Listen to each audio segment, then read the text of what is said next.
Sir, my name is Vasikaran. I am a Christian.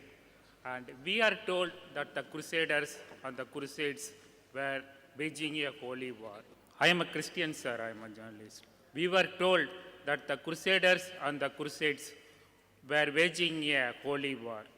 And now, after seeing the films, we know how much terrorism they did to the innocent Muslims. And do you not think that this religious terrorism started from these crusades, and it is in another way, it continues against the Muslims through all these centuries? Now this terrorism seems to be in another phase, and why these Westerners are always, after the crusades, continuing this sort of thing against? Brother asked a very good question. He being a Christian, he says that he was told that the crusades were holy war, and that's what I told you. The Orientalists used this word holy war for jihad. It was nothing but the usage of holy war was another name for crusade, to see to it that everyone joins and think it's religious.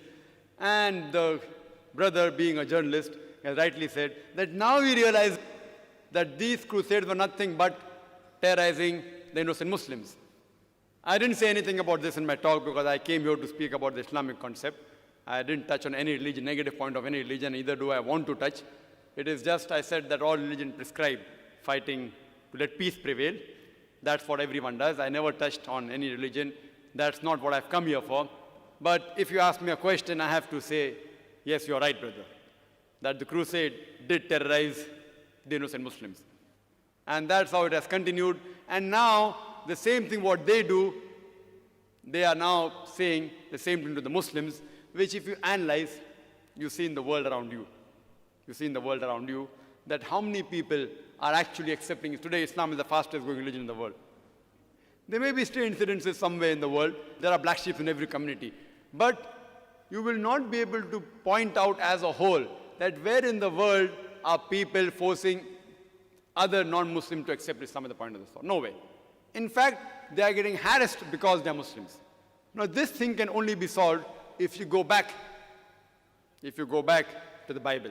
If you read the Bible, Jesus Christ, peace be upon him, he said, it's mentioned in the Gospel of Matthew, chapter number 5, verse number 40-41, he says that if anyone strikes you on the right cheek, offer him the other.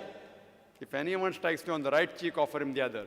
If someone asks you to walk 1 mile, you walk with him twain. If someone asks for the shirt, you give him the cloak.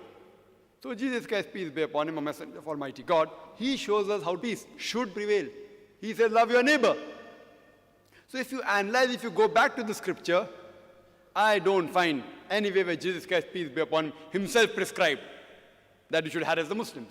So therefore I tell all the human beings that go back, the scripture which you consider to be the most holiest, whichever scripture you consider, at least go back to your scripture, as the Quran says in Surah Al-Imran, chapter 3, verse 64, Ta'alaw ila kalmatin sawa'in bainana bainakum. Come to common terms as between us and you. Which is the first term? Allah na'budu illallah. That we worship none but Allah. Hope that's the question.